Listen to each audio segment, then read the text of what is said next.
Hello, everybody. Welcome to Group Therapy. I am Kirk Henderson. This is a part of the Pod Maverick podcast. I have a link in the chat, and there's already 8 people waiting to talk. If you are unfamiliar with how this show works and you're listening live on the YouTube stream, you can click the StreamYard app. I only have, quote, space for 10 people to wait into a waiting room. To use an old Twitter joke, if you're in line, stay in line. Keep trying to join the show, and we will see where things go. I have a number of my old friends that I've not talked to in some time, but I see someone, Tyron, who was at the game, so he gets to jump everybody. And then I'm going to bring on other people. I hope you guys don't mind. Coming up first, long, multi-platform listener, one of my favorite guests that will call in. Tyron, welcome. How you doing, friend? Wonder if Tyron knows he can hear us. I'm guessing he has an audio disconnect. Tyron, I'm going to remove you and maybe try to join and come back in here in a second. So if that's the case, I'm going to hop immediately to Karam. Karam, welcome to the show. Good to see you. Long time no talk. Yes, sir. You too. Man, it was pretty emotional to kind of see like Luka like that. Like, you know, me being a grown ass 38-year-old man getting emotional and teary-eyed over that because you can see how sucky it is for him because he didn't want this. And us as fans, obviously we didn't want this either. But I'm happy it's over. I wouldn't say me as a fan, I have closure. I don't know if you can see, but I have a couple banners in my room, Maverick banners, being here from California. But it's like, I don't know. The one thing I didn't like about the game was, and understandable, I understand it is, saying fire Nico while your actual players are shooting free throws. I would have liked it more so if they were cheering when fire Nico when Laker players shot free throws, because one is a disrespect to the players, but I mean, now it gives them more incentive to ask for trades, and is like, what do you do now? I mean, it was so when. I'm going to try not to be insulting, but when a particular Mavs fan, and everybody knows which one, was like making this his whole deal, look at me during different games the last few weeks, that shit was weird because it was like off-putting. But when a whole bunch of when thousands of people are chanting it at once, it feels more part of the game. And, we've watched European sports contests all across the board. You all see all sorts of wild shit. You know what I mean? Yeah. And it was just one of those things where it felt, it was emotional, it was consistent, but it was at once both strange and also very at home with what's going on. So I agree. Do you mind if I say one more thing before I let you go? Well, I have two. Do you think AD will ask for a trade after this? After the fire Nico chant and everything? No. I don't think he will remain with the Mavericks, though, and I don't think he will ever ask for a trade. I hope for the best for him. He seems like a good dude. Well, how many years does he have in his contract? 1 year? This season, next season, I think. So you think he'll play out the next 2 and then just maybe I could be wrong, but I mean he's due for one more contract, but it can't be that big because he's just not that guy. Yeah. And then my second thing is, I mean, after the consistency, like you said, of fire Nico chants, I mean, he has to get fired. I mean, Dumont has to look at this and be like, I mean, I got to fire him. We're losing money with sponsorships. We're losing money with fans, rescinding their season pass. The wild ride. We're losing a buttload of money, right? And you have the former owner calling you out calling you out. He's so embarrassed because he knows this is his fault. I'm tired of seeing his face at stuff. He's like, look, he is such a pick-me-ass bitch. I'm tired of dealing with him. I shouldn't be using that language. I'm too old. But you know what? But let me ask you a question. I agree, but I don't think he even knew or expected this to happen. No one did. No one did, but it's just like, that's why you do your due diligence. You don't sell your franchise to a group that you're not comfortable with. You don't employ someone who you think might snake you. Like, he should be embarrassed. But he didn't, right? That's why it was like the handshake thing. Like, he didn't expect that to happen. I'm sorry. At this level of money, you can't, like, this is why I've crapped on his business acumen for 10 years, because I think he's a terrible, terrible business person. But hey, now I got 10 people in the room, and now I got other people going in. So hey, you're the best. Thank you so much for kicking off our show. Okay. Thank you. Have a good one. All right. Talk soon. Okay. Coming up next, we're going to bring back Tyron again. And then Tyron, how you doing, friend? You muted yourself. Hey, how's it going, Kirk? Can you hear me okay? Good. I'm so sorry. I forgot about the baby. Oh, no, that's all good. She's asleep. We're good. Let me step outside here for a second. All right. Yeah. So I'm just now getting back home from the game, and I'm still trying to process how I feel about it all. But that probably was the weirdest fucking sporting event I've ever been to in my whole entire life, for so many different reasons. That's a sales pitch. Tell me more. I mean, just the atmosphere was insane. You know, I'm used to going to games and seeing the other team's fans there, but when I tell you there were so many Lakers jerseys in the building, I'm gonna go ahead and step on a limb and say there was more Lakers jerseys than Mavericks jerseys there, which was off-putting. I understand why. Luka's with the Lakers now. We all love Luka. We miss Luka. Whatever. That's cool. But me being a lifetime Mavericks fan, seeing that much adoration for the opposing team was very, I almost want to say, embarrassing. Because I mean, I'm 34 years old, so I've been watching basketball all my life. I'm from an era where you don't let somebody come into your home like that and just roll over on your back and just. Mm-hmm. You know what I mean? It was embarrassing. I wanted to take my jersey off by halftime. Shit was embarrassing. That bad? So that much, like, either Lakers support or... Yeah, because it's not like... I understand. Like, I wanted to go to this game in particular because Luka is my guy. Sure. Lakers, Mavericks, Slovenia, whatever. We have gone through shit. You're right, because we've criticized him together.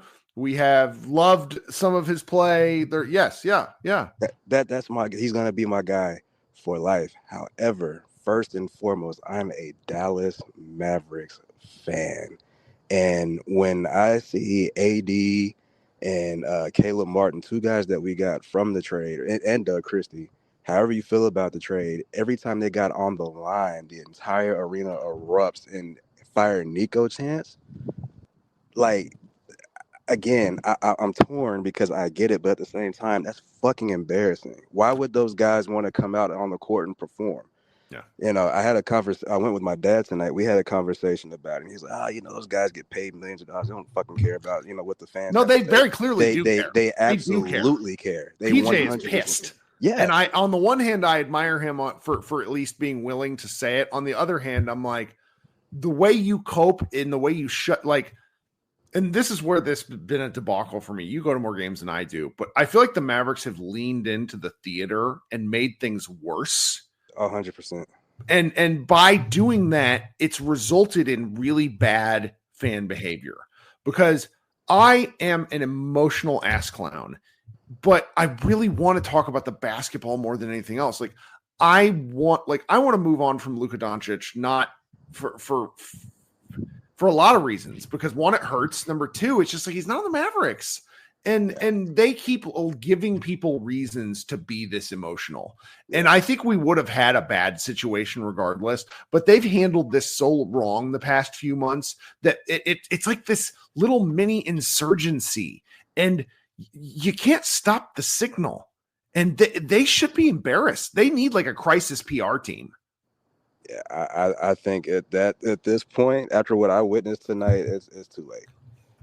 It's too late. Like again, I could not believe that the whole arena was chanting "Fire Nico" while our guys were shooting on the line that we got from the trade. And I swear it was at one point in the game in the fourth quarter. It was like probably like a minute or two left. Caleb Martin was on the line. I swear he just threw the first free throw shot up. Like fuck it. His shot also looks like it's like if you were to ask Chat GPT to show a basketball player / trebuchet, that's what his shot looks like. There's some weird shit going on there. Yeah, nah, for sure. But like the first free throw, like you could tell that was frustration. Like fuck it, front rim, like super hard. Like he's just like fuck it. This is how y'all feel. Like I don't want to be here. So again, I get it, but at the same time, I am embarrassed by how this fan base has completely showed their ass. Okay. And I don't think it's fair to AD. I don't think it's fair to Caleb Martin. I don't think it's fair to Christie. Like I said, I'm torn in the matter because I do understand where everybody's coming from, because that is the absolute dumbest fucking trade. I didn't even. I mean, I still can't even wrap my mind around it. And then the fact that my best friend is a Lakers fan, I'm gonna be hearing about this shit for the rest of my life. That also just comes with being friends with Lakers fans. I was out in Los Angeles.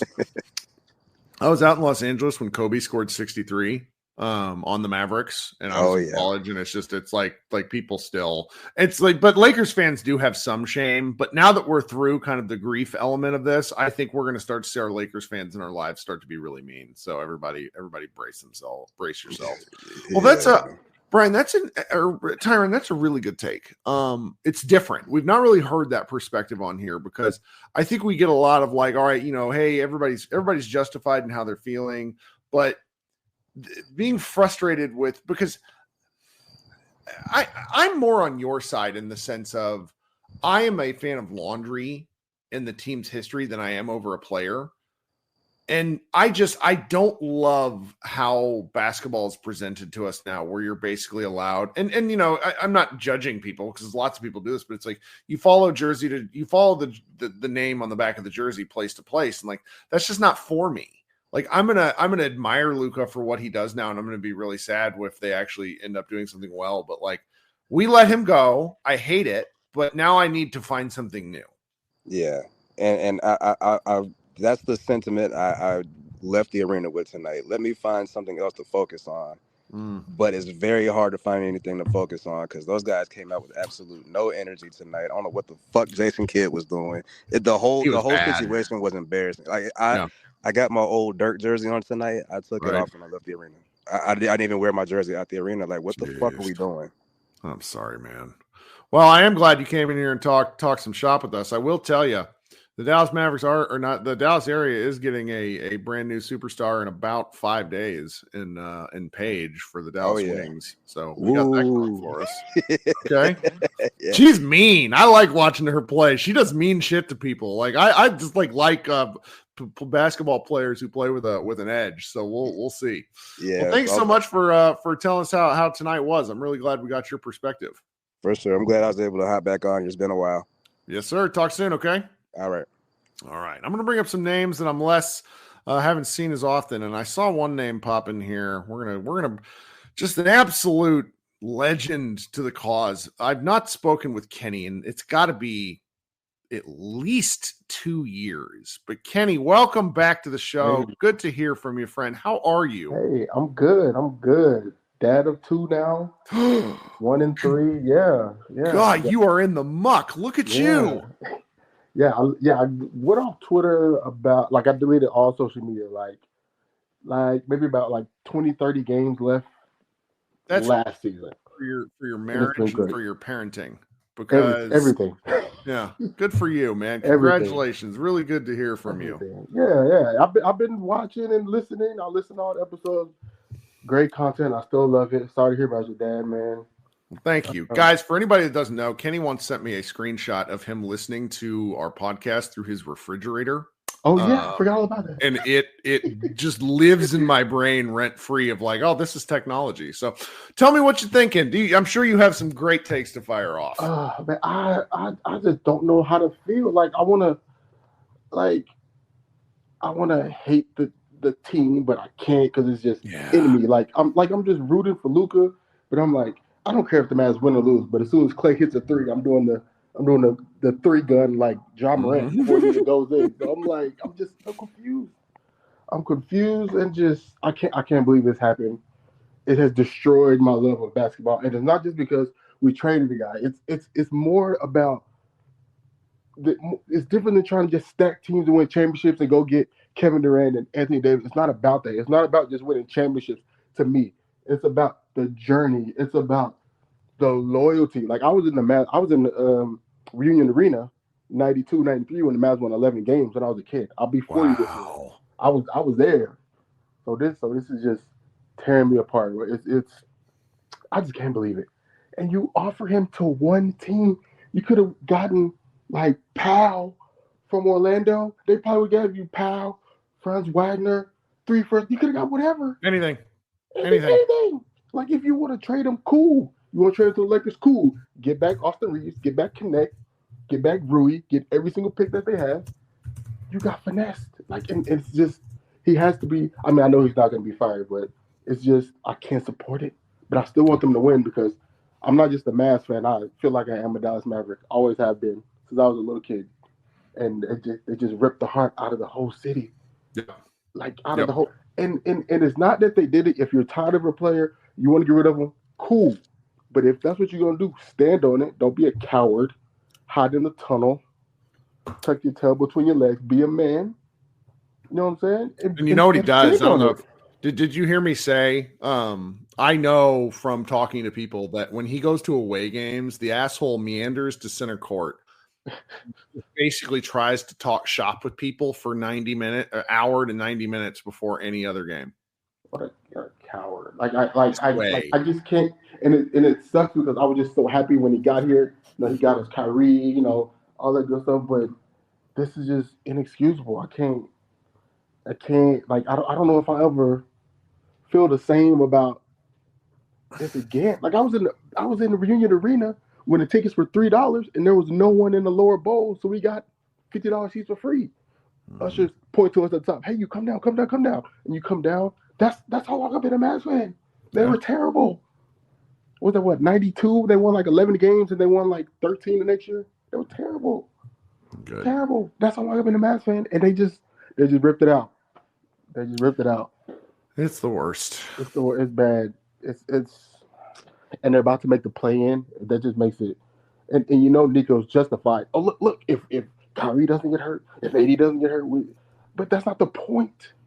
Yeah, I really hate that part. It's like it'll be a talking point instead of something that's actually true. Yeah, like I don't care about trying to stack teams and win 3, 4, 5 championships. To me, more so, it's about the journey. Sure, it's the journey. No, because and that's kind of why I honestly will likely, you know, Josh and I have like repeatedly talked about quitting the last few weeks, just being honest with everybody. And like you do this for the things that happen along the way. Like I was in DC by myself in 2011 and like I didn't have anybody to celebrate it with after they won. I went and walked the dog by myself, had nobody to talk to about it. It was so depressing. And now that I have like all these people, you know, guys like you and everybody that join these shows, like I want to do this with people. Like It's like community is like, as I get older and, you know, I'm sure you've seen this having little kids, like you start to kind of long for adult communication. Right. Yeah, for sure. So this is just, it's brutal, but man, I'm really sorry this has happened to all of us. But I am glad you hopped on here. Yeah. Let me say one more thing. Don't quit. I listen to y'all every episode. I still listen to the Outsiders before they stop. Still listening. They're gonna keep going. We're gonna badger Bibbs back into it. He's full of shit. He's like, I'm gonna quit. No, you're not. Yeah. You hear us, Bibbs? Everyone who does the Mavs content, please keep doing it because I listen to it. That's right. I might not be on Twitter, but I do listen to everything still. So keep up the good work. I love y'all and appreciate y'all for having me up. Kenny, you're the man. Talk soon. Thanks so much. Sir. Okay. If you're trying to get in the room, Keep trying. We only have 10 people waiting. Now we're going to work. And now I'm bringing up somebody that I don't remember if I've talked to Sid before, but we're going to go for it. Sid, what's up? Can we hear you? Can you hear me now? Go. Yeah. Yeah, I don't think we have chatted before. I am maybe on Twitter, but thank you for joining the show. How are you? Pretty good. Well, I don't know if I can say I'm pretty good, but all things considered, I guess. We're getting through it. We're getting through it. Yes. I guess this is like my my venting session because yes, that's exactly what this is. This is talk radio. Basically, yeah. I think I've said that I think I'm done with the team. I think I've said that. I think I may have said that to you online. Actually, I think I said I don't know how you guys are sticking with it, but I check in, here and there, see how they're doing. But I think I had to break up with them. I actually don't live in Dallas anymore, so I live in Milwaukee. So when the Mavericks played Milwaukee a few weeks ago, I went to the game because I already had tickets. Cried the whole first quarter. I was like, I can't believe that they did this. And I don't know. I've always been a person that, like you guys were saying earlier, like you root for the laundry, but yeah, I think this is an exception. This is the stain. Where I'm like, I just don't think I can do it, but I can't really be a Lakers fan either. So I'm like, I'm without a basketball home now. I'm just kind of fuck the NBA on some level. Like, I don't blame you. I mean, this is the quest for championships has so overtaken elements of sports discussion and fandom, and obviously front offices. But in doing so, you lose a little something. I mean, the folks in Milwaukee have Giannis, and I'm not sure if you're friends with any Bucks fans, but those people are psychotic about him in all the best and worst ways. Right. Like they latch on and they defend him like he's a trueborn son of Milwaukee. And it's like, right. I love that. Like, that's what this is for. We're not allowed to hate, and nor should we. We shouldn't hate stuff, but we can hate in sports. We can. It's like the one last place where you can truly be a psychopath and not be harmful. Exactly. And I don't want them to take. I don't want people to lose that. So, but I do understand why this isn't for you anymore.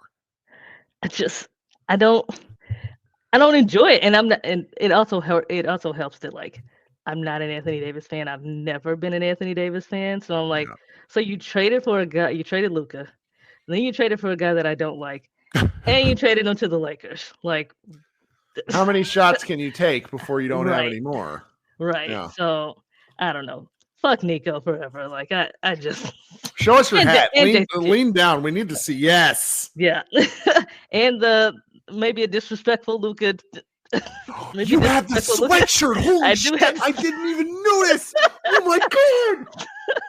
For everybody that doesn't know, Sid has on a Fire Nico hat, and then she has on a red sweatshirt that has, it's like one of the band ones that has it's like a Luka on top of photoshopped on top of Jack Kennedy before he was shot in the head. And it's got a Nation Mourns headline. Like, this is pristine content. Oh my god, you're gonna be our Slack, our content, or one of our writers at Mavs Moneyball, Gracie, also has that shirt. She's gonna die when I point this out to her. Yeah, no, it might be a little disrespectful, but I was like, I had to buy it when I saw it. Look, man, this is a time in history. This is incredible. Exactly. Nobody gives a fuck about anything else, so I don't give a fuck either. If you can, find the link and post it in the YouTube chat. The chat's like, where did you get that? They're blowing up. This is amazing. All right. Well, thank you so much, okay?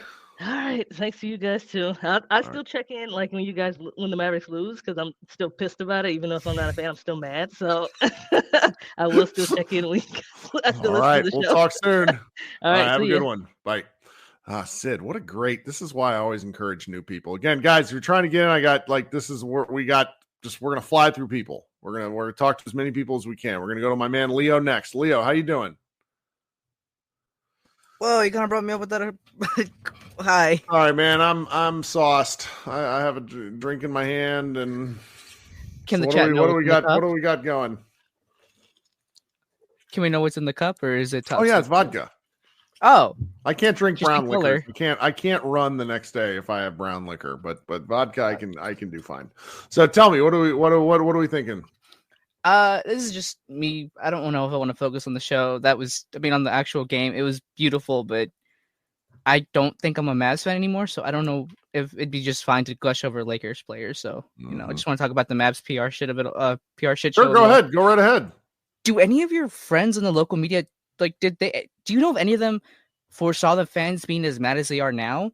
Or No. being mad as continuously as they are? No, because if you're a beat reporter, your job is to basically say who, what, where, when, why, and how. And I think this mad has been provoked by the Mavericks themselves. I really think this wouldn't have been a thing if they wouldn't have been stupid in the 3 weeks following the trade. Because that was one of the questions I kind of had for Tim McMahon, because he seems to be like the most plugged in and the only person okay with calling out the bullshit that happens around here, regardless of how fans feel about him. But it is insane to me that no one else thought that people were going to be this mad. And maybe I'm just a spiteful asshole, but God, this has made me so fucking mad to the point where I feel bad for AD. Top 75 player, really good defensive player, two-way player when he decides he wants to play basketball. But I can't stand the man or the players or the fans that have come with him. Mm-hmm. Mm-hmm. And yeah. The message that came out about the tribute video trying to be like the Mavs giving the fans a chance to have closure at last felt so condescending and just irritating to be like, this is your chance. We are graciously giving you the option to no longer feel bad about losing Luka. This is us giving you the opportunity to, move on. And it's maddening. No, I mean, they just don't know what they're doing. We're dealing with people that don't know what they're doing, and that's okay. Like once it processes in your brain that the Dallas Mavericks are simply not that different than the mom and pop hardware store in your hometown, and that they fuck up just like everybody else, everything starts to make a lot more sense. Nico has replaced whole elements of the front and back office. People have come and gone. That's normal. And a lot of these people just don't know what they're doing, or they're new to this, or they couldn't have expected anything like this. Like it's a mess. It's a mess. I don't know. This just feels like a slap in the face more than anything. I mean, they're trying to unfuck themselves, I promise you, but they just don't know how. It just feels wrong, man. I haven't been the Mavs fan for the longest time, but I've been a follower of your content for I don't know how long. I was in the rooms whenever Mark Stein would join in after the that was Suns Green game. Room. Like that was like 5 years ago. You've been a fan for a plenty long time. Don't say that. But that was different. Like having thousands of people in a call waiting to celebrate something. Like I forget our name of our old guy from Europe that doesn't join anymore after his father died. But like they're legends in the community that people won't hear from anymore. Shout out to Akiva. His son still listens. I know that. Or his son-in-law.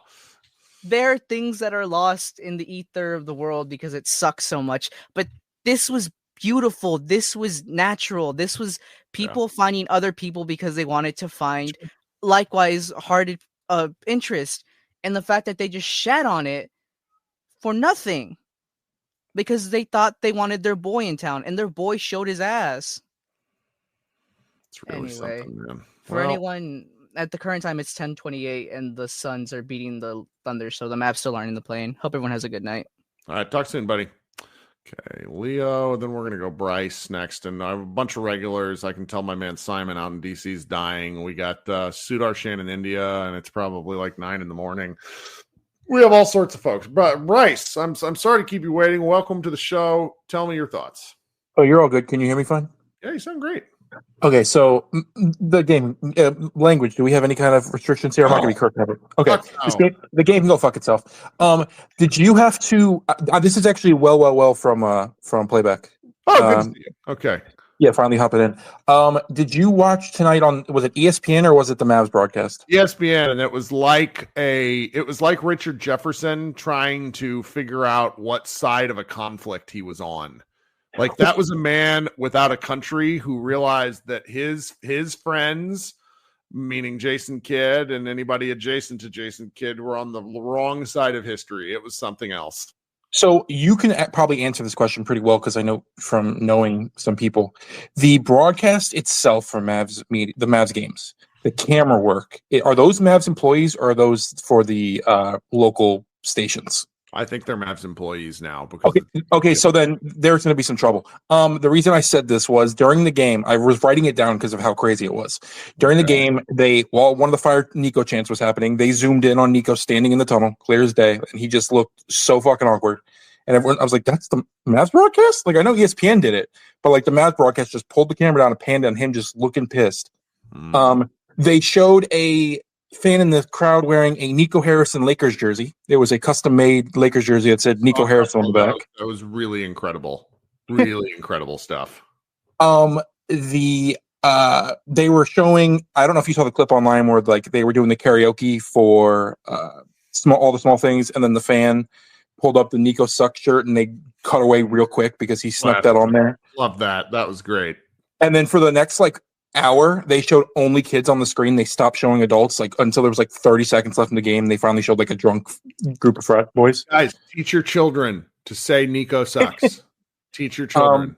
But the reason I was asking if you saw it was, so there was a part during the game where, and you might remember it, where the Lakers had the ball and it looked like they were just fucking with the Mavericks. Like it looked like Harlem Globetrotters bullshit. Like they were, when LeBron like tried to throw the alley-oop over his head was how the play ended, and they got like 4 offensive rebounds. And they were just making everybody fall down. And I didn't think Fallaway would say anything, but like he goes, they're playing. This is Harlem Globetrotters versus the Generals right now. Like the Mavericks look like the Generals on the court right now, as the Lakers are just having fun and laughing at the expense of this team. And I'm like, of all the people to say that, I did not expect that from a Mavs person directly to reference like how shitty the Mavericks look right now. That was Fallaway? Yeah. And I'm assuming the clip will. It was Follow and holy crap, I'm blanking on who's his. So it was either Devin Harris. It was Harper. It was Harper. Harper gives no fucks. That man is riot. And they were just going in about like how ridiculous the Mavs defense looked because like I think it was Lively was on the court, but like Lively like fell and like everyone was getting crossed over, and then like Reeves just jumped in and it looked ridiculous. And then at the end, what surprised me was, I don't know if you noticed, Kid didn't give 2 fucks about Luka being on the court. Like he went and dapped up LeBron and then headed beeline to the locker room. No, because he knows that Kid is responsible. Like there are all these people that like to tell me the Kid didn't have anything to do with it. And I'm just like, can we use our eyes, people? So where can I find, and you may know this, where can I find old broadcasts of Mavs games? Like it usually is on NBA TV, but because it was on ESPN, they won't re-show it on will they, or is they like, unless somebody recorded it on their devices, it's gone? Yeah, I do not know. Because the reason I asked was at the end, when they got to the layup, like got to the lines to dap up everybody, they showed Kid hugging LeBron, and then real quick they cut over to Luka, and he saw Kid beelining it for the locker room, and he stares him down, he taps Markieff and goes, and it looked like he said, "Look at that bitch," as he's walking. Like it looked clear as day reading his lips. And like as soon as it happened, I was looking over Twitter. I'm like, please, for the love of God. But most people watched it on ESPN. Like you had to be watching the Mavs broadcast, so it had to be local. But like I was like, I couldn't find it. Like I found the clip of like him staring down Kid as he's walking away, but you can't see his face because it's an above shot of him staring Kid down. See, guys, this is why I do these shows. Do you understand the kind of citizen journalism you're doing right now? This is outstanding stuff. You can find, there's 2 clips and they pair up very good where you see Kid beelining for it and there's a fan just screaming at him from like the upper decks of like, you bitch, motherfuck you. And then there's another angle, I think Grant posted it, of him filming like Luka just going to depth, and you see him tap Markieff on the shoulder and look and like kind of point at Kid as he's like running off the court. Oh, yeah. And it's like, and it's just like, and you could see, and you can't read his lips because it's further up, so you can't see his face. But like that was when the camera was zoomed in on him for the Mavs broadcast. Mm-hmm. And then the other thing I wanted to tell you, and then I'm gonna head out of here. One, Cuban definitely knew about it because it's been linked. I think it was by Cato that said that he knew they weren't going to offer him the max. No, so Cuban didn't know anything. Cuban changes his story to every person. Oh, does he? Okay, yeah. And what happened? So if you go back to the time of the trade, Cuban wasn't involved in any conversation for like a month. And then all of a sudden people started to be like, well, he hired this fucking guy. And then Cuban's like, oh, hey, I didn't know anything. Let me go on a comedy podcast. Let me talk to this, that, and the other. Let me get in a Facebook argument. The bottom line, and this is really important, Mark Cuban can hold, like, we have to be able to hold multiple thoughts about Mark Cuban in our mind. Mark Cuban is very important to the history of Dallas basketball. Very important. He helped lift the Mavericks out of the doldrums, and along with Dirk and along with lots of roster tinkering, they eventually won the 2011 title. Yes. And then he started to think that he was part of the reason why they won. And then he started to get so involved with basketball operations that drunken Donnie Nelson and irritating Rick Carlisle were such active. Kendrick Perkins talked about this at one point. Like, people didn't want to come to the old white guy Mavs, and Mark Cuban basically like presided over their demise until they lucked in to Luka. That was because of Rondo, wasn't it? Didn't the Rondo thing spur that with Perkins, and then Perkins just went on a tirade of like, nah, you don't want to ever go there, and he picked up that Rondo stick and just ran with it. That's right. The other thing was, you were saying about the talking point with Nico. He's got to do an interview to use that as a talking point. Still hasn't met with anybody. And the final thing was, my cousin works for the Rangers, and from a family perspective, I want to thank the Mavericks. I am a Mavericks fan, but the engagement the Rangers have gotten these first 20 games, because Dallas fans just need to find a sports team to actually give a shit about. Whereas the Rangers, nobody gave two fucks about the Rangers. Even after they won the World Series, everyone's like, yay, cool. It's baseball. Who cares? He said the engagement for all of their social media posts are dramatically higher than they have ever been since they've been on social media. And the viewership, from what he's hearing, is dramatically, because people just need something to fucking do, because basketball is going to be over in 10 minutes, and it's been over for most of the fans for months now, and they've just please, Rangers, please be good. Yeah. That's outstanding. But yeah, if I can find somebody that posts the actual zoom in of his face, I will tag you on Twitter just so you can have fun with it. But I saw it and I was like, did they just? And they cut it away as soon as he started saying it. But I was like, unless I'm an idiot, that was clear as fucking day. And then I saw the above view of him tapping Markeith and be like, fucking look at that piece of shit. And absolute legend. Yeah, absolute legend. Okay, so you're the man, Bryce. Hope you come back. Okay. I definitely will. Hope y'all have a wonderful evening. I'll be watching the rest of the show. Oh yeah. So, all right, now I got a bunch of regulars and a couple of names I don't recognize. So I hope my regulars don't want to quit on me. But here, I'm going to go to James next, and then Simon, then Brian, then Sudarshan. James, how we doing? Good. Can you hear me? I can. You sound great. Okay, great. Yeah, so I've listened to your podcast since the pandemic. So it's my first time I ever called you guys. So just hello. I am so grateful for that kind of long time listening. Thank you, James. Well, what are we thinking tonight? So basically, watching AD play next to Lively, that was rough. Gafford played way better, and I just don't think AD is a 4. He's just not. He's just not. He doesn't shoot the 3. He doesn't space. He wants to shoot jump shots. He doesn't want to bully ball even when he has someone small on him. And I don't think having Kyrie is going to make that much of a difference, especially if he's kind of hobbled next year. And Bucky Nico Harrison says defense wins championships. His defense sucks. I mean, and if the culture he wants to build is, losing, then have at it. I guess. I mean, I like AD as a 2, but I mean, it's just And also too, one other point I want to say as a Mavs fan, a team has to have their fans. A team needs their hardcore fans to survive. And the only way they bring us back is Nico has to go. And it won't be this offseason. It'll be next one. And that's the only way I think our fan base can actually heal is for him to go. He has to go. I agree. You got to have some closure. Yeah. He has to be I wouldn't say sacrificial lamb because he's not a sacrificial lamb, but he has to go. He has to be hung up like a witch on the fire stakes and be fired. Sports is so far in the modern culture, nobody can say they're wrong. I have a friend, his name's Spike Eskin. He covers the Philly markets, and he made a comment in week 5 of the NBA of the NFL season about their coach.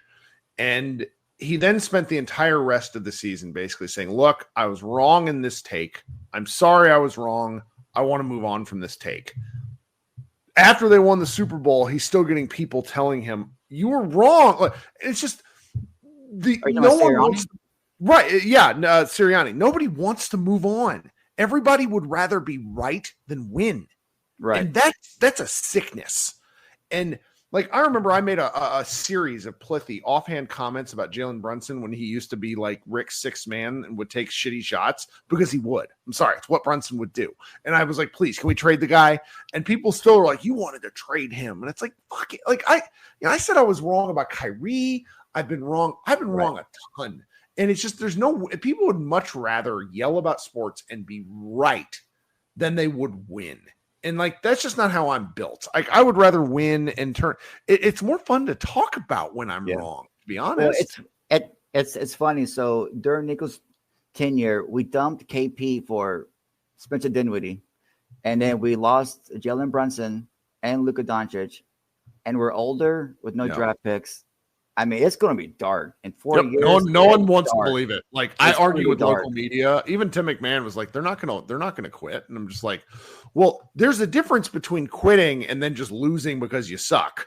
Like, that's what's going to happen. I'm in the camp that they should trade AD for picks now and just tank for a few seasons, honestly, or like get their picks back because they're not going to do something. I don't see them coming out of this. I mean, they're not a championship caliber team, which was Nico's goal. They're not. They're just not. Yep. Well, I'm grateful for you waiting. Thanks for hanging out. We'll hope you come back. Okay? Yeah, I will. All right. We'll talk soon, James. You have a good night. Thanks. Okay. I lied about my order, but I'm bringing up Simon next. Simon, my longtime DC-based friend. How are we doing? Good, man. It's a big enough night where I actually have to come on cam tonight. So, it's a luscious beard. You look good. Tell me what you're thinking on the game tonight, because a lot of ball, a lot of oil. You're our most verbose commenter. So tell me what you got, and then we got to go to other people. I'm going to take that as a compliment. I'm not sure exactly how you meant it, but no, anyway, it is, because you helped me fill the space, man. Are you kidding me? You and Brian are my favorite. I want to try to be quick because I know there's a lot of people waiting, and I want to be respectful of them. But so I watched the game on delay. I didn't get home till 9:30, and I had it recorded. Didn't watch any spoilers, read any spoilers, so I kind of watched it, fast forwarded through it, and then hopped on, as soon as I was done with it. So since I've been on, I really haven't heard anybody talk about the game tonight.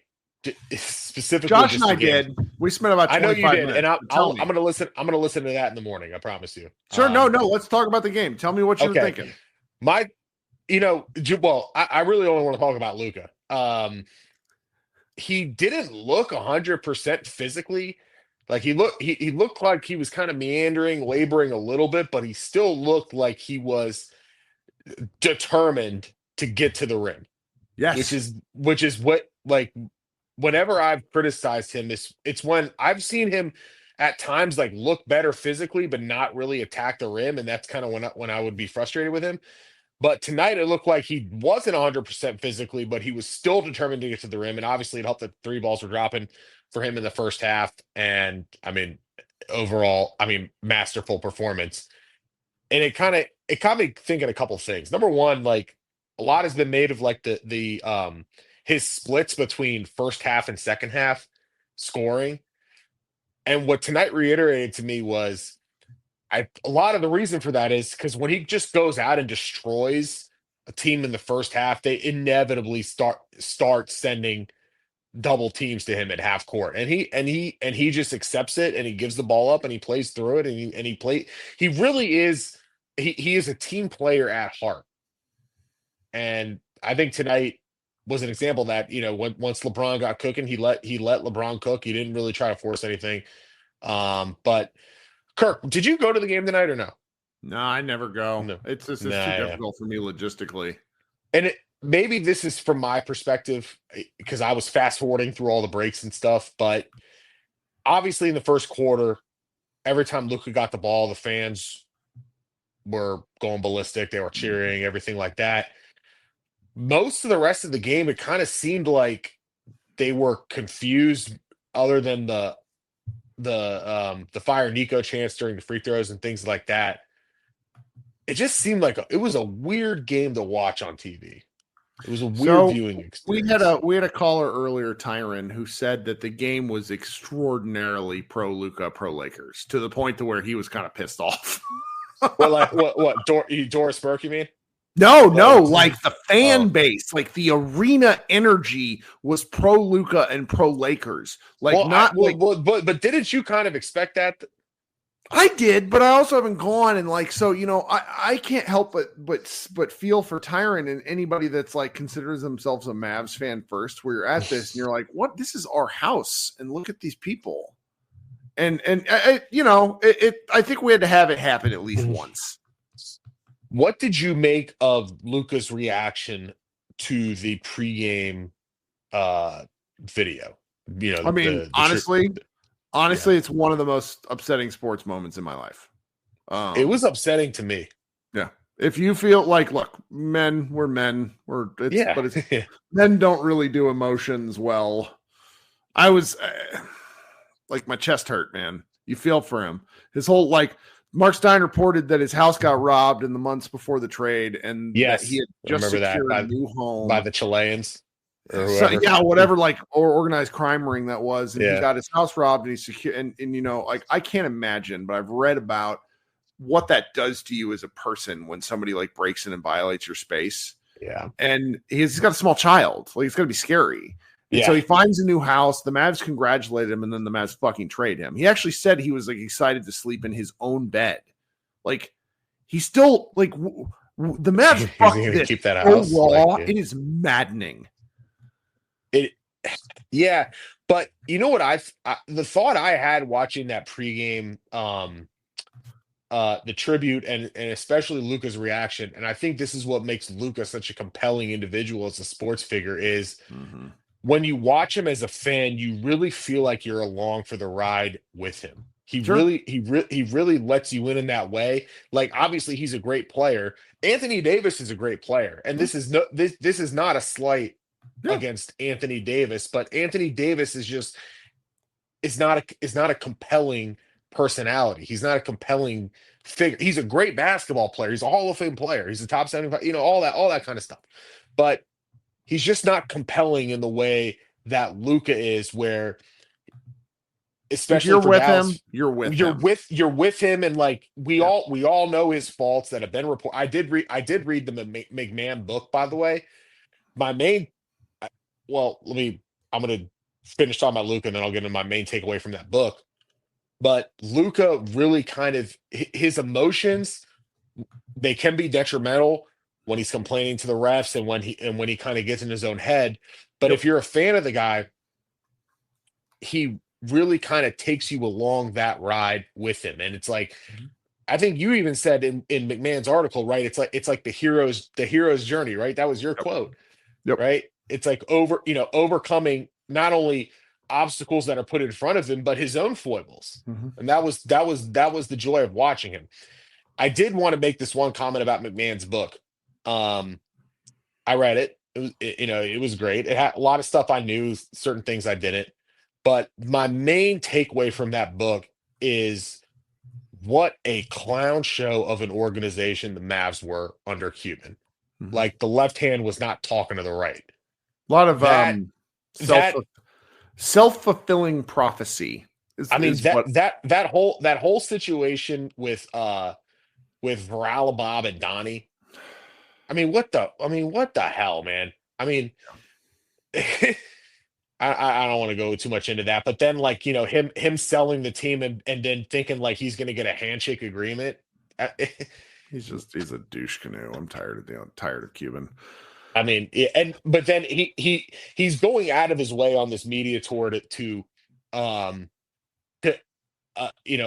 himself from any responsibility for the trade. And I get it. If he was a majority owner, he would have never traded Luka. I totally understand that.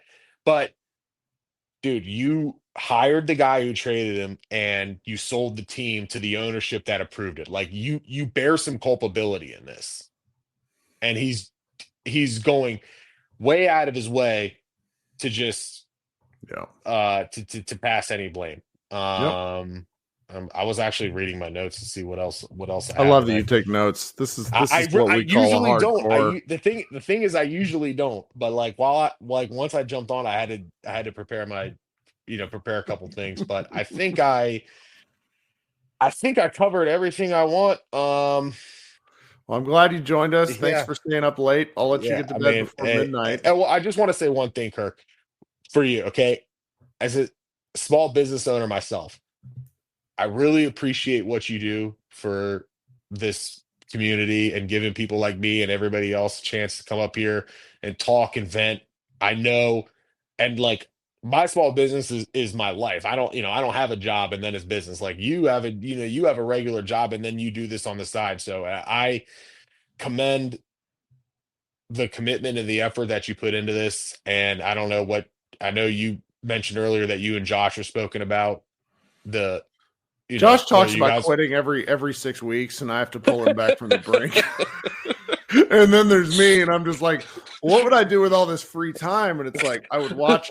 I'm bringing up my guy Brian next, and the answer is watch television and play video games. And so one day I'm going to walk into the sea. Get caught up on White Lotus. But no, man, it's really. Well, thank you. Those it's are kind words. No, and I mean it. I know the effort that you put into it. And especially, I know you have kids, and I know you have a main job, and then you do this. So I know your days are jam packed. But I really appreciate it. And sure thing, bud. I'm glad people like it. I don't know what the future bears for you guys, but I'll keep following you, and hopefully we'll get to talk again in the future. And wish you all the best, Kirk. Talk soon, Simon. Thanks so much. Yes, sir. All right, that was Simon. I'm going to insert some ads here at some point. Let's see here. It's about an hour 38 into this bad boy. I'm going to leave about 10 seconds of silence so I can see it on the feed. Please listen to those ads if you're listening.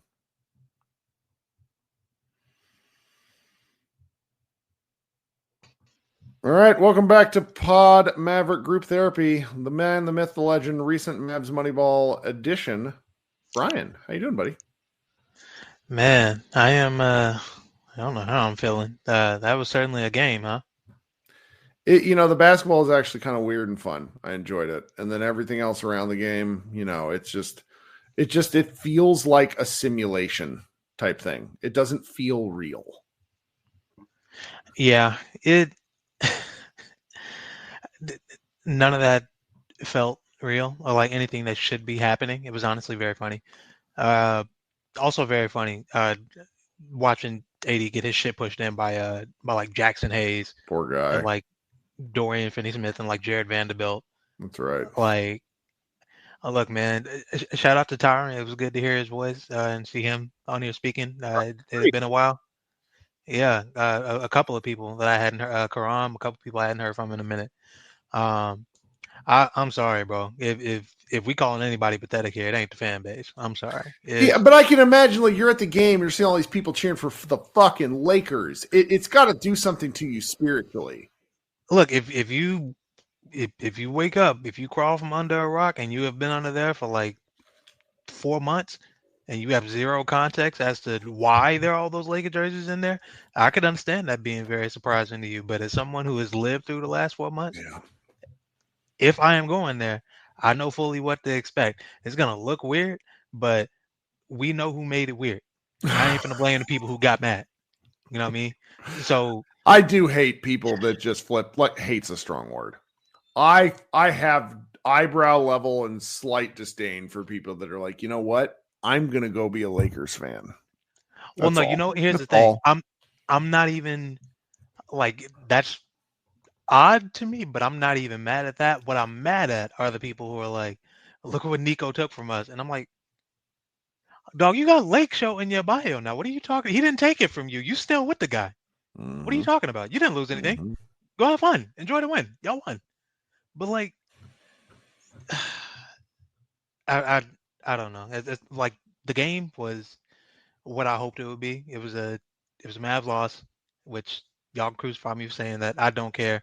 I've been rooting for this team to tank since a little bit before Kyrie got injured. Frankly, the first time he went down with that back injury, I said, okay, yeah, it's time to go ahead and shut this down. And then he came back like a week later and was just playing through it, and nobody said anything about it. And I was like, okay, I guess. And then the big injury came after a myriad of other injuries. And I just said, sure, okay, y'all should have shut this down like a month ago, but here we are now. Y'all have an opportunity to shut it down, and they still kind of didn't. They lost games because they stunk, but they brought everybody back too early. That's why Lively was out there looking like a drill cone today. He couldn't guard anybody in space. He could barely guard anybody at the rim. He couldn't take any contact. Couldn't really move. Dan Gafford looked really good. Yes, But he did. yeah, Lively and AD were cones. Lively was at least giving effort. It was just pointless. Nobody even cared that he was out there. AD was a ghost in what is probably the biggest game in the latter half of his career, which is kind of I'm wearing a Kentucky shirt. I'm a big Kentucky guy. I've always been a fan of Anthony Davis, but this is kind of part of the course with AD. This is what he does. Dude can just be he's like he's only good Andrew against Wiggins bad. on He's only every good steroid. against bad teams. I'm sorry. He's only good against bad teams. He can be he used to be like great against great teams too, and like great centers especially, but that was when he was still forced he still had his hand forced to like play the five more often by the roster construction, by his coaches, by his teammates. He doesn't have any incentive to do any of that here. They have two perfectly fine centers, you know what I mean, between Lively and Gafford. The coach ain't coaching shit. He ain't gonna tell him to go play center and too bad nobody cares about your feelings. He's not gonna tell him that as long as he's here and as long as Nico's here. So yeah, he's gonna play the four. He's gonna muck up the offense. We're not gonna have any driving lane. So PJ is gonna continue to get stripped on all his drives. And God, was he terrible today. Yeah, it was just real bad. And then they had Austin Reeves dunking on him too, Rui styling on him, hitting transition threes and stuff. I was like, ooh boy, y'all got no pride at all. Shout out to Najee. Najee was the only one that went out there and played like it meant something. He did. Man, always plays hard. Yeah, man. Najee Marshall is going to be like the lost bastion of what could have been this season had this team stayed together. Like, okay, we go into this season, into this postseason with this guy offensively instead of Derrick Jones Jr. Now, he's not nearly the defender, but man, imagine what that team could have looked like. And we're never going to know. And it kind of stings. And worse than it stinging is like, man, we let that dude go and we got back a dude that, quite frankly, nobody in the organization really has faith in That's AD right. to be a number one. That's right. It's wild.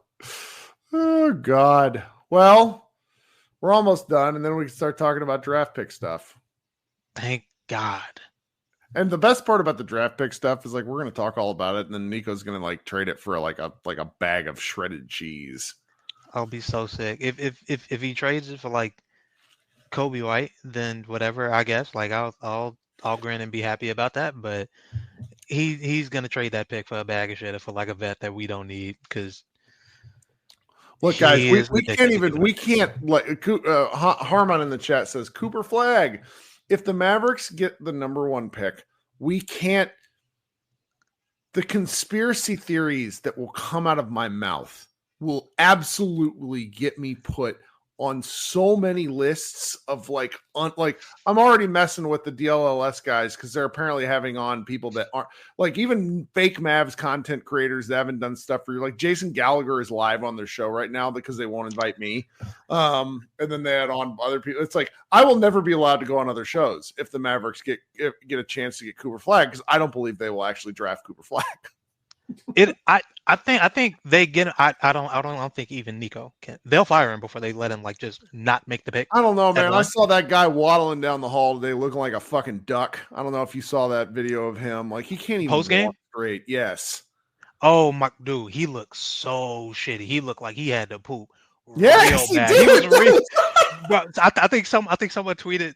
Someone tweeted. They said Nico just had the least successful hate watch I think I've ever seen in my life. Yep. Like, yeah, just all over his balding ass head. Yeah. Oh my God. Yeah, he's got to feel shitty. And frankly, he should feel shitty. It should be much worse on him. But yeah, it'll absolutely be some frozen envelope stuff if we get the number one pick. And guess what? We deserve it. We do deserve it. I'm sorry. So sorry, Spurs if we get it, then too bad. Everybody else can complain. Too bad. Sorry, Philly. Sorry, Washington. It's so good, man. Well, thank you so much for hanging out and staying late. Of course, dude. Always. All right. We will talk soon. All right. Yep. All right, bye. I'm going to go in order now. So we're going to go to Sudarshan next and then Potemeyer, which is a really good name. Sudarshan, how you doing, buddy? Morning, Kirk. I'm sorry to keep you waiting for so long. How you doing? No, it's fine. It's probably good. I'm almost done with the grade piece. So, quick question: if I give Nico Harrison an F grade, can I say fuck Nico Harrison on a post? No, but what you should do is use symbols. That's fine. Yeah, I won't take it out. yeah. Good question. This is us workshopping work over the air.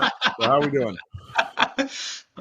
Is this the most positive or the most celebrated loss in Yes, franchise history? hands down. No one comes to these things after losses. The ridiculous Twitter. So over 3,500 people have had a view of this show through Twitter. It doesn't mean we have had 3,500 guests, but yeah, it's really something. Yeah, I mean, this is more of an after party than group therapy at this point. Yep. Well, we got to have some fun. It was surreal as a game. It was great actually to see Luka get the love that he got from the fans. But and usually I'm against the ESPN broadcast, but man, they were on point for. Well, they worked their way to it. It took them half the game of like realizing this was bad. Yeah, I mean, and it felt like I don't know whether it was the broadcast or whatever it was, but it felt like the mic got turned up every time it was people shooting free throws and the fans were going fire Nico. I mean, I don't know whether that was just the arena being that loud or what. It was insane. Like, usually, I mean, if it was the Mavericks broadcast, it would probably get turned down or people would switch or something like that. But this was insane. And I love that part. That was fun. Yeah, yeah, you were right about Richard Jefferson and the crew itself was a bit weird. You know, Mike Breen was being as honest as possible. Doris Burke was, I don't know, in her own world, I guess, and Richard Jefferson was just like trying to sort of mediate between everything. I think that's an accurate summation. Yeah, but yeah, I mean, what more is to be said at this point? It was the perfect game. It ended in a like I think if you had an agenda to get off, everybody got one. Oh yeah. It was I mean I still will not jump up and down like rooting for the Lakers or anything like that, but in this game you could say that I was as close to it as possible as a Mavericks fan. Yeah. Mm-hmm. Yep. Anyway, that's all I had to say. It is what it is. You're the man. Thanks for hanging out. Yeah. Look for everybody. Click Pseudoshan's grades will get posted probably tomorrow at this point, but look for that. And they're fun pieces. They're just a different look at the game. Everybody be good. You'll talk to you tomorrow. Okay, Pseudoshan? Yeah. Take care. Good night, Kirk. Yep. Right. All right. Potemeyer and then Glenn will close this out. Potemeyer, what's happening? Hey, what's up, Kirk? Can you hear me? I can, and I'm sorry for making you wait. I'm really appreciative of you hanging out and joining the show. Oh no! It's all good. Don't apologize at all. I love you guys. I love you and Josh. I commented on one of y'all's YouTube videos a couple weeks ago. This is the best podcast for the Dallas Mavs fans. Even after this trade, you're the only podcast I listen to consistently because I want to support you guys. Thank you. Oh no, I mean you're welcome, but. Seriously, what you guys do, you tell the truth. You don't sugarcoat it, and it's awesome. I talked to you last year. I was a long time, first time. I talked to you during the finals run. You and I had a little bit of an argument, and it was over the whole Luka. He needs to grow up. It was his pre-game 3 where he had his meltdown. I think this might have been. I was on vacation with my family. I called you. I remember this. What? Yes. What? Okay. Yeah. And I was like trying to be quiet in the hallway in the hotel. Really funny. Yeah. And I gotta just say, like, as upset as I was at Luka, I mean, this is not what I envisioned at all. My wife thinks I'm crazy to be staying up this late to wait to talk to you guys, but it's also cathartic because this is not what I meant at all. Like it takes only a self-centered prick, narcissist asshole like Nico fucking dumb motherfucker Harrison to think he can do this trade and say win-win, or he outsmarted the entire NBA basketball community universe. Mm-hmm. Like, this is not what I meant. this is not what I meant. I just wanted to see Luka take his journey faster. And then when the season started, I texted my best friends in my basketball thread, just like I was more upset than I was after Game 3 talking to you. Like, oh my God, like he doesn't get it. When is he going to get it? But he's 25 now, 26. This is the dumbest thing, and I just want to apologize to the Mavs and Luka fandom out there because I feel bad. Like my personal fandom died. Like I was in a fog for like 2 weeks. I could not. I just could not. My wife would just. My dad recently died, and my wife treated me more with like white gloves, kid gloves treatment when Lucas traded than after my dad just passed. And I know your dad just passed. My condolences. Well, it's a really weird deal because the people that know understand, and then the people that don't, you have to put it in the contextual terms like your father, where you're like, look, this was something that was such an active and constant part of my life that I just sort of accepted as what being there. It frustrated me at times. There were times where I'm just like, what is going on? But at the end of it, it was something that you had kind of like, it was an attachment. And that's why I wrote that open letter. Like they stripped that from us. And the likelihood that we get something like that back again, and I don't mean to be like dour, I don't want to shit on everybody's feelings, but it's like the statistical likelihood that we get something like this again is just, it's not happening. I mean, like you can only list one other franchise that's had a run like this. The Packers. They had Favre. Then they had Rodgers. Now they got that new guy. I forget his name. Jordan Love. Mavs had Dirk and then Luka, and it's over a slightly shorter period of time, but it's that uncommon to do something like that. And they took it from us. And that's why I think my wife, when the Luka trade happened, look, we've known each other 20 years this year, and she knows this sounds horrible to say, but my dad and I were not that close later on in life. But as long as she's known me, she knows the Mavs. Like one of our first dates was to a Mavs game. We got married. We moved to Orlando, and then that was in 2010. End of 2010, we moved to Orlando, and then the Mavs went on that run in 11, and we're newlyweds. And literally, I'm watching the playoff run, and against the Trailblazers. Once they made it past, like you could just see Dirk. Something changed. This team was it. You felt something during the regular season, and then once you beat the Blazers, I bought a ticket to the second home game against the Lakers, and then against the Thunder, and then against the Heat. Like I just would book plane tickets and game tickets. And she had no idea. She was asleep. She didn't stay up for those games. And she, no, I'm serious. I put my marriage under the biggest stress threshold you possibly could in that first year. She understood, like, this was my life. Dirk, I mean, anybody that's listening to this podcast, Dirk is my homeboy t-shirt. That thing means something. That man, he defined what being a Mavs fan is. And it's the loyalty. That's the thing. It was like this, like I went to Tony Dumas's 39-point game against the Knicks or the Suns, one of those teams. Like I went there in the 90s as a teenager, like just 36, 37 years of going through the shit, right? Like Andy Dufresne rising up through the muck and then the rain falling down on you for what you think is going to be 40 years or 35 years between Dirk and Luka. You think you finally made it to the other side, and for that to get ripped away, it hurts. That's why I think my wife just understands, like, these last 2 months plus have just been absolute just heartbreak for me, because the thing that defined my, I'm a Cowboys fan, but I cut them out of my fandom and my heart this season. I finally had enough. And my wife's like, what are you going to do? Like, you're not watching Cowboys games. I was like, at least I got the Mavs, because I thought there was no way in fucking hell Luka was going to leave the Mavs. Like, you saw him tearing up during the tribute video. He was never going to leave. Nope. And why would we think that our team would trade him? Nope. And these 2 months, that's what just I part of me truly died inside, and that's not like hyperbolic bullshit. Like, I have not been the same since that trade on February 2nd. I've definitely not been the same since my dad died just now. Yeah. I've just been numb, and it just fucking hurts.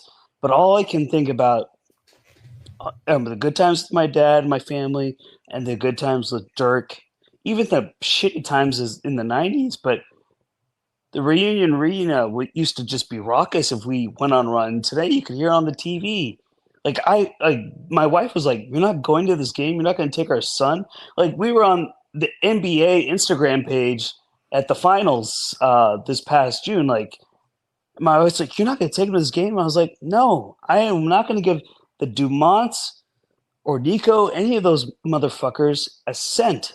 I just won't. I have not watched. I'm one of your classic calling people that say I don't watch the games anymore. I watched the Houston game, 80's first game, out of morbid curiosity, and then I laughed my ass off when he got injured. And I don't wish a player to get injured, but I thought it was there's just fucking an irony. hilarious. Yeah, there's Yes. an irony that surrounds it that's so bleak that it's like, God. And then I'm one of those people that also believes, yes, you ran Kyrie into the fucking ground. Yeah. He is old, and he has had 2 other serious injuries to that same knee. You cannot, like, you have doctors all over TikTok, Twitter, and Instagram saying, yes, this is an overuse injury. Like, it is a freak injury, but also these freak injuries happen when the muscle strains break down through overuse. God, this whole thing is all caused by one motherfucker, and it's Nico goddamn motherfucking Harrison. I hate that motherfucker with a passion. I hate him so badly, and that's the number one reason I wanted to call him, is just to tell Mavs fandom, do not let go of your hatred for Nico. Even when he gets fired, it doesn't make anything better, because you saw the tears in Luka's eyes. You saw his chin and his lip quivering. That shit made me cry. The first time my wife ever saw me cry, and it was hilarious, was when we won the championship. And she could not believe I was crying over that. But that's how much I love this team. Not the Cowboys, not the Stars, not the Rangers, this team. And that's what hurts the most.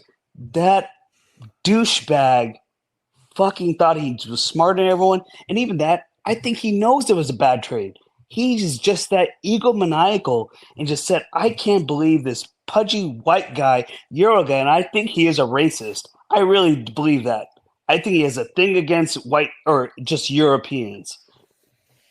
He wanted to prove everyone wrong, but I can trade him. Look how powerful I am. I'll still win the championship. And that motherfucker will be wrong. Luka's going to win probably 4 championships, 2 or 3 MVPs with the Lakers, and he robbed Dallas and the Mavericks fans from that. And that is unforgivable. Never, ever let go, Mavs fans. That's what I got to say, or former Mavs fans like myself. He traded him for a guy. Look at AD today, Kirk. The guy looked like Austin Reeves looked better than him. Like, he didn't like. It's not even what to do about close. this shit, man. He looked tentative. He cowered. Like, he looked like a wuss. He buckled under the pressure, under the spotlight. He played great against Houston. I'll give him that. I don't hate AD, but I hate him in a way that Luka's not here because of you. Reminds you of it. It's a reminder, and that's why I hope he has an ability to move on soon. Yeah, I hope he gets traded, or I hope he forces a trade for his own sake, because he'll never be loved here like he was loved in New Orleans or in Los Angeles, because he is a constant reminder. And plus, he's not that guy. He's never been that guy. He was the number 2 player, although he had a good playoff run. He was by far the number 2 player in that playoff run to win the championship. He cowered today. I just kept my son's 9 years old. He got into basketball because of Luka, and that's what hurts the most. He's got countless Luka jerseys. Oh yeah. He's a Lakers fan. That's the saddest thing. Oh, I He's hate a Lakers it. fan. My wife brought that crap into our home. She bought him a Lakers jersey, and I'm just like, how dare you? Well, I mean, I ordered a Lakers jersey. I mean, I'm not gonna lie. But I'm a Luka's fan. I'm a Luka fan. I have no team. I'm a nomad at this point. I'm not looking for a new team. I'm just I literally am gonna be like a one of those like comic book or video game turned movie characters where your eyes are gouged out and you're just wandering aimlessly for the rest of your life. I don't have a place to go anymore in basketball because I can't root for the Lakers. God, no, I can't root for the Lakers. But I sure as hell I'm going to root for Luka. And I hope he wins the championship this year because if anything, that's going to get fucking Nico fired. And maybe that's going to keep the fans from giving money to the Dumonts and Adelsons. And my dream, and I keep telling my friends, my best friend thread, this is my dream, that some couple billionaires get together with Cuban and Dirk. This team is in the shitter. The league gambling is never going to get legalized in 27, and then they sell, and then we get Luka back in 27-28. That's my hope. And everyone that says I'm crazy, I probably am. But at the end of the day, that's my only hope because I can't cheer for another team. And Dirk created a sense of loyalty for this fan base that never, ever had a crack. And it shifted from the team to a player, and I never thought it would happen. And the only way to get me back as a fan is if Luka comes back, and those two motherfuckers in that Adelson Dumont family, they're out of here. Yep. Well, hey, man, thank you for joining the show. I appreciate you taking your time, all right? Yeah, Kirk. Thanks, man. I appreciate it. Love you guys. Yep. Talk soon. Have a good one. All right, we got Glenn, who's been patiently waiting, and Rain, who's been patiently waiting. Glenn, really glad that you hung around. Good to see your face. How you doing? I can't hear it. Muted. Hit the unmute. I wonder if I can unmute you. Nope, can't unmute you. Oh, we'll bring Glenn back when he comes on. Rain, give me your 2 cents. I know it's the daytime where you are in south of the equator. Hey there. This game was quite cathartic. This is the first Mavericks game I have watched since the last time they versus the Lakers. Really burned you that way? I'm genuinely hopeful that this game has been cathartic enough that I can begin to watch Mavericks games again once next season, maybe when Kyrie gets back. Yep. Just being in here today has reinforced something that I moved from New Zealand to Australia, no family here, and quite throwing myself into basketball, and this was my community. And not ashamed to say it that Nico has permanently damaged my ability to enjoy basketball the same way. Yeah. I watch Lakers games sometimes if it's even slightly inconvenient for me in any way, which is all the time, given the time zone. It comes last, and it always used to come first. Watching the Mavericks came before anything else. And I just can't put myself to do it. And seeing Luka cry, it sucks, man. It just reinforced everything that we all knew immediately when the trade happened, that he wasn't going to leave. This is bullshit. So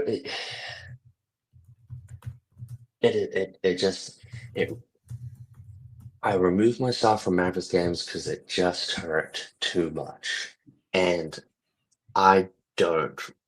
As much as I love Kyrie, as much as I love Derek Lively, and I want to see him flourish into the player that he can be. It was just too painful. So I have removed myself. That's why I haven't been in any shows. I still watch the shows sometimes, every now and then. But I'm going to be honest, I don't watch every show anymore like I used to, because it has just been pain. It didn't stop. It didn't fucking stop. More players got injured, and it genuinely felt like. Well, you're telling me I had to write up posts about this nonsense. I mean, yeah. So hopefully this is the catharsis that we all needed. It seems like it may have been for Luka, according to some of his comments. Right. there's not a lot to the game. Like if you, as a Mavericks fan, there wasn't a lot to take away from here, and I imagine it's been like that just about every other game. Like players have come back from injury quite obviously earlier than they should have been, and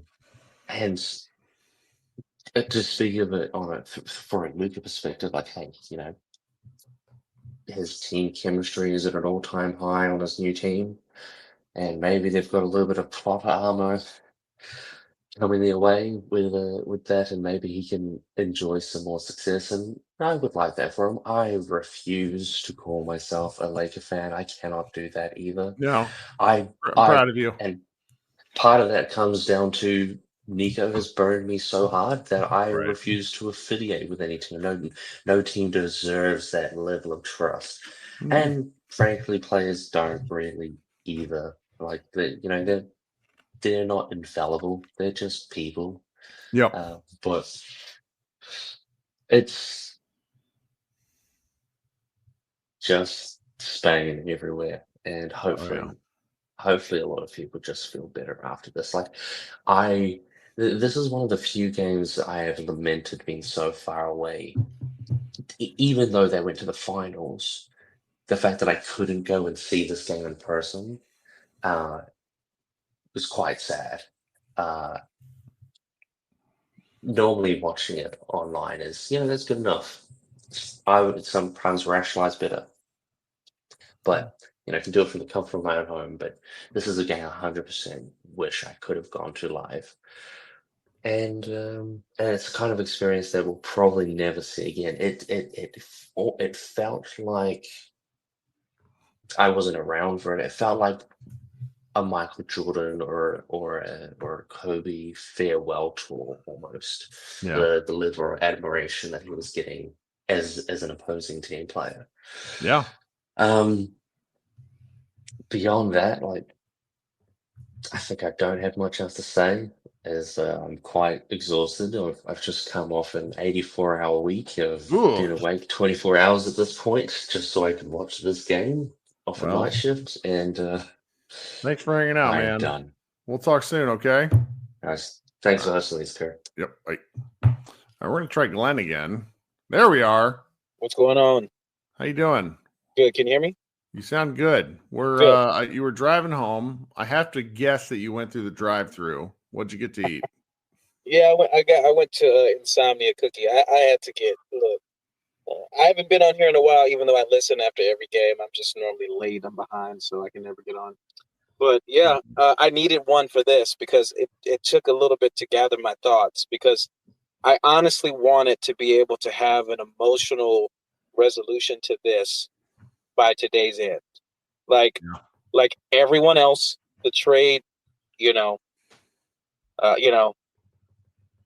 it's the trade. And, my father's story is my dad worked for Reunion Arena all the way from when I was born until maybe my 9th grade in high school. And How has this not come up? You've come on the show like 25 times. Wow. I know. I never, but he, babysitting options weren't available a lot. So back in the 80s, he would pull me to the game, and I don't know how it was allowed, but I would sit in the tunnel. I would sit on the floor. I would have floor, I would be able to be where I wasn't supposed to. I remember watching Sean Bradley play. He was the first Maverick I remember that came up to me and was nice. So it's a lot of me and my dad to this day. I called him today and I asked him, I said, "You going to watch?" And he worked for the Reunion for forever. And for the first time I got an I don't know. And it's because it was we talk every single day. It is the basis of what our relationship kicks off of. It's not the sole thing, but it's the thing we connect with more than anything since I've been alive. Right. And so, I'm not going to be long because you've had a long night, but I will say, I was very down during the trade, and I'm 44 years old. And my dad said, one of the things we bonded on was, in the time in America where things were a little weird, and there were a lot of, it's still weird, but there were a lot of social issues. And I remember I was really, really frustrated. And my dad said, "Look, don't let certain things, certain people, certain situations completely take your joy away from things that you've loved all of your life. So if you have to renegotiate what being a fan means to you, do it in a way where you don't give your joy completely away on your terms. I appreciated what the guy said beforehand about giving too much away to organizations that don't think about us and players who move often. But what I am going to do on a game, and people can do what they want. I want to be a Maverick fan. That's the thing. Man. I don't want to forsake the thing for 45 years that was the bonding piece to me and my father's relationship. We've been talking about dads a little bit tonight. And so this goes beyond basketball. And people that watch this, that snicker and laugh, they can do it that all they want. But these are the things that you remember. These are the times. These are the backdrops of life that you can say, that point in my life was that good, and that was the year that so-and-so did that. And I have chosen for the Mavericks to be that pinnacle point. So I love a good amount of people that are on the team. I love Kyrie, Derek Lively, Najee. I love them. And I realize they may be gone next year, some of them. But what I'm going to do is I will never be able to give myself to another team, but I'm not going to completely abandon the pieces that still give me joy. I still watch the game, and when the Mavericks scored, I lit up. When Luka scored, I lit up. So I'm going to be a fan, but a fan where I protect my own heart. And I think that's okay. And I think it's okay if people decide to not be fans. I think it's okay if people just decide to be Luka stans. But at this point, for anyone that is trying to figure out what the hell we're going to do once the season is over, protecting your peace is number one. But still, the things that give you joy, don't turn your back on it just because one or two or three people tried to make a decision that affected in taking big pieces of it. I heard you say a few weeks ago, a part of your basketball fandom died. And that's okay. It is okay. It is. There's still other pieces that can be ignited if we choose to be. Because I don't know about you. I'm 44 years old. I'm too old to find a new team, and the Lakers make me want to vomit. I'm just going to be honest with you. That's true. I'm with you. So, so let's figure out a way. You know, Nico's written his own ticket. Whether it's today, tomorrow. This has to end at some point. It's so awkward. And you know, at this point, if there's anyone in the comments, y'all are gonna laugh. I kind of feel bad for the guy because anyone with a logical brain that would have anticipated 70, 40, 50, 30% of what happened would not have done this. He underestimated everything. So listen, him going forward, good luck, because I no longer have an emotional attachment to you, Nico, because of how you severed some of the connections. And so I don't have it in me to wish anyone ill will. I do want him to have a new job, but whatever we need to do to detox and turn the page on the things that don't feed into us on this season, I'm ready to do it. And if there's anything that remains for us to grab onto, to be hopeful for next season, and we got a lot of good guys. This team fought every game. And I'm going to tell you, I think 90% of other teams would have quit. The Phoenix Suns quit when there was no reason to quit, period. You got other teams who are firing their coaches who are firmly entrenched in the playoffs because they can't get motivated to play for their coach. I am not a Jason Kidd guy, but for some reason, these guys listen to this clown. So if I want to be a fan of a team that does that. I'm going to be a fan of the dudes. And when they're gone, if I have to renegotiate because there's not enough dudes to offset the Nikos and Adelsons, then that'll be fine. I'll move on and maybe I'll pick up pickleball or be a fan of like professional bowling. But I'm going to hold on to my piece as long as I can, and I'm not going to let them run me off. But I won't be the same version. And for anyone else that feels like that, it's okay. Glenn, what good advice and worth staying up late for. Thank you so much for hanging around to talk to us, okay? Talk to you soon, buddy. All right, have a good one. All right, last but not least, my friend Ben. It's been a while since Ben's joined us, I'm pretty sure. Ben, how you doing? Oh, I'm doing great. Well, no, I'm not doing great. I mean, I didn't get to watch. I get it. I know what you mean. We're all here. it's been a long night. I just showed up at the end. I only tagged on. Really, I mean, I'll just share my story real fast. I have been a lifelong Mavs fan since the 90s. I remember Don Carter's lucky hat. I remember all the bad draft picks. I remember Cherokee Parks. I remember, I mean, I was there. So when Dirk showed up, it changed things. Cuban went through all that. It was amazing. Went through all the, losing, 2003, 2004, Nash leaving, all the things. And I think the crazy feeling that I've had is that it's almost as though even the past has kind of been taken away, because we knew that, I mean, the last 6 years, it's hard to even think back positively about those things that Luka did, that the team did with Luka that were amazing. All of the, you know what I mean? It's hard to think about those, because the part of what was so exciting about all that was like, man, this guy's only 22 and look what he's doing, and look at this future. And obviously we saw him tonight. That's the thing that upsets me the most. I'm just a fan. I'll be fine. He took that from Luka, and like no top player in any sport like has ever been disrespected like that. I don't think so. I mean, maybe but I mean, beyond just the, oh no, my team's not going to be good, or I don't get to watch my guy, like that's heartbreaking. He was looking forward to being Dirk 2.0, having that same legacy, doing all that stuff, and they took it away from us and him for. Ooh, did we lose you, Ben? Or whatever. Oh, there you are. And he's going to win. Yeah.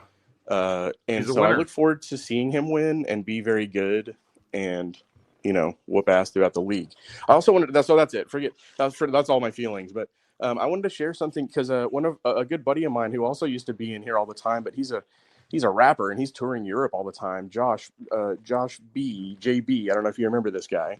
He used to come in all the time to the before StreamYard and all that. But okay, tell me, what is his stage name? Probably JB or JB Brown or Josh B. I don't know. But he hasn't been along in a while, because like I said, he's kind of in Europe. And when he was more here, we would both be on sometimes back in the old chat room days. I don't remember what it was called, but anyways, he works with this guy that does this. This is leading somewhere, I promise. But that's fine. He works with this thing called Deadly Prey Gallery, and it's this company that makes these posters. They basically commission these artists in Ghana to make movie posters, or they make these movie posters because they don't have movie theaters, and they hand draw these kind of crude movie paintings on rice sacks to promote movie screenings in these little villages in Ghana. Anyways, also a huge Mavs fan, so he commissioned these big paintings and these prints, and he actually gave me some to give to you at some point. Maybe this is ringing bells. This would I'm sorry, you've told me about this like 3 times, and I just never make it down, because like actually doing things with my logistic, like anything. Yeah, of course. So let me turn my cam on, because I want everybody. I mean, this is a time we're celebrating Luka. Hi, it's me. I'm Ben. So I'm going to show you some of the things. You got a black screen. We're not seeing you. Oh, you're not seeing me? Mm-mm. Oh, it's working on my end. No? Mm-mm. Oh no. Okay, no big deal. I wonder if you can't turn it off and on, maybe. Hold on a second. Can't. There we go. Me? That me? Okay. Mm-hmm. So I'm gonna turn. So like, here's one of the prints that they did. That was the bang bang. Wow. And so you can see it's this very primitive art style, and they take liberties. But it's cool. It's very. Yeah, you've told me about this like 5 times, and I'm just such a bad. No. I'm the logistically messed up person where it's like getting to Dallas would eat like, you know how it is, the traffic here. It's like when you're around, it's like 3 hours out of the day. I live in Athens right now, so I'm an hour east. So forgive my bad internet, but I'll show you this big one too. It's like these are the crazy. Original, and there's this really cool art. So anyways, I still have some of these prints. I don't know how to get hold of you though, because he was the one talking to you, and then he went on tour to Europe. And That's right. Oh yeah, no, he DMs me all the time. I am just losing my mind with all the different Josh, people I talk to. Yes. You know Josh. He's been he DMs me at like 3:30 in the morning, and that's why, because he's not in the same time zone. Yes, he's in Amsterdam rapping. He's making a hip hop album and stuff. He's a cool guy. He's a Mavs fan. He's from Chicago, but he's a big Mavs fan. Yeah. Anyways, so I just wanted to share that because I love it. I'm also bedtime for Bonzo, which is probably bedtime for you. That's me in the playback. I appreciate. Everybody has different names. The best part, words. I just have the one. So, anyways, I don't want to waste any of your time. I just want to say, good, like, man. I'm here for you and Josh, and like, y'all have been. It's been such a great thing over the years to share the highs and the lows, and be able to get outside of the thoughts just rattling around in my own head. So, I'm always going to be there when I can, on playback or whatever with you guys. I'm glad. Thank you. And so I know a lot of other people feel that way too, that have been long timers, and maybe there's new people in here that just maybe will appreciate this kind of community. I love it. I just that's my piece. So it's hard for me to watch, but I do it for you guys, and the feelings are all mutual. We all understand each other. So that's right, Ben. We'll talk soon. Okay. All right, bud. Have a good night. Be good. Shout out to my my homie Ishan in the chat, who had just joined and is all capsing. All right, he would be our second Indian caller of the evening if he joined. But I'm gonna go to bed. Actually, I'm not. I gotta work and post all this stuff for another hour. But look, we'll be back on Friday. Probably won't do a post show then. We'll do some stuff around the play-in. I just, we're out of gas. So it's been a great 2 hours. Thanks for everybody hanging out. We'll talk to you guys soon. If you missed the show with Josh and I, go ahead and go listen to it. Everybody be good. Go Mavs.